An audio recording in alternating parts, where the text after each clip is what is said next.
In my previous video, I mentioned that I do expect the authorities in Singapore to slowly start opening up our borders to receive visitors coming in for a holiday. And now we've got great news coming out from Singapore.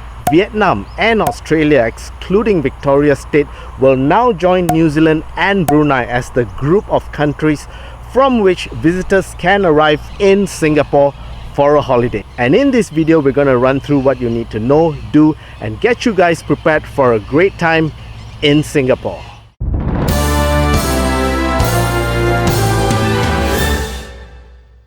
What's up everyone, welcome to this page and channel where we provide you with tips, information and updates on inbound travel, tourism into Singapore. So if you plan to visit or revisit this beautiful country of mine, be sure to like, follow and subscribe, and you will be on your way to having a good time in this great city.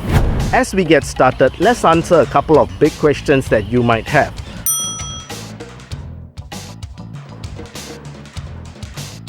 The answer is no. This is for tourists coming into Singapore for a holiday, and tourists are also classified as short-term visitors.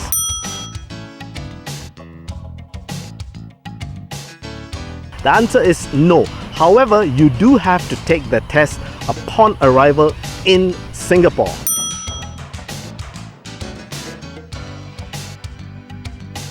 The answer is no. However, as I mentioned earlier, there is a test required upon arrival in Singapore, and for that 1 to 2 days while you wait for the results of your test, you will have to remain in your hotel room. That's reasonable, isn't it?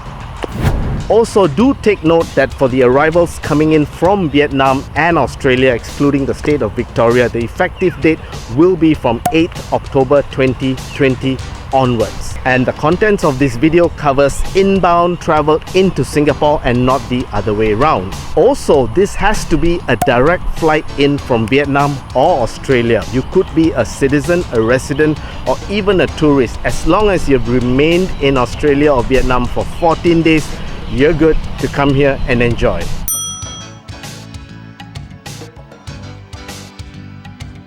Now here are 6 things that you will need to do before you board that plane to head to Singapore. Number 1, you need to get your air travel pass done. This air travel pass is issued by the authorities in Singapore. It's something like a permit which clears you to enter the country. It is done online, there's no charge to it. I'll put the link down somewhere below.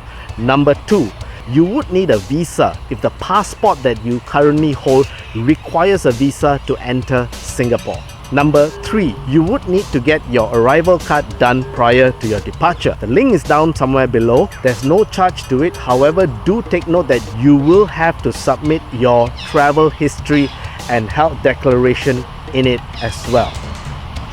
Number 4, you would have to download and install the Trace Together app on your mobile phone. This Trace Together app is an app which will help with the contact tracing should something go wrong while you are in Singapore. Do be informed that you may be denied boarding onto the plane or entry into Singapore if they do not see this app installed on your mobile phone.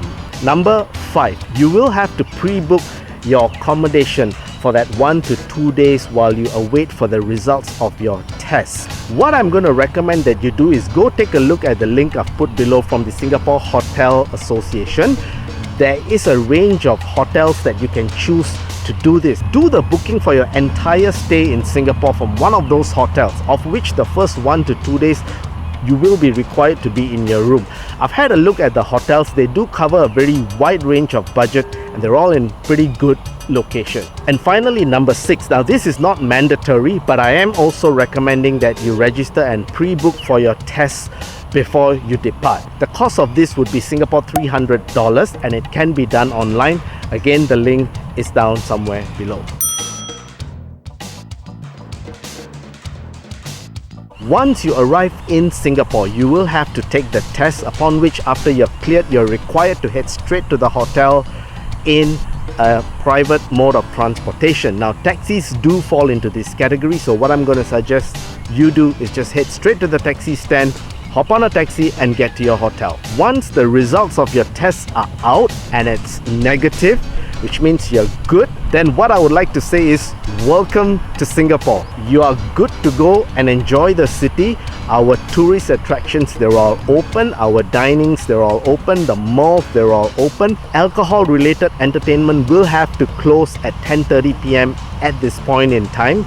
Other than that, do wear a mask when you're up and about, maintain a safety distance from one another, and avoid overcrowding. However, one important point I want to highlight to you is that if you do test positive for the test, then you will have to immediately seek medical treatment at one of our medical facilities, and you will have to bear the full medical costs. In conclusion, what I have to say is this. My opinion is that this is a small step, a very small step towards opening up the borders of Singapore to receive visitors from other countries. But it is definitely a step in the right direction. Now, I do understand that perhaps for the very budget conscious traveler, this may not be a great time to be traveling. However, for the rest of you, I hope you found this video to be informative, and I do look forward to seeing you in Singapore. Until then, you guys take care, stay safe, and I will see you again.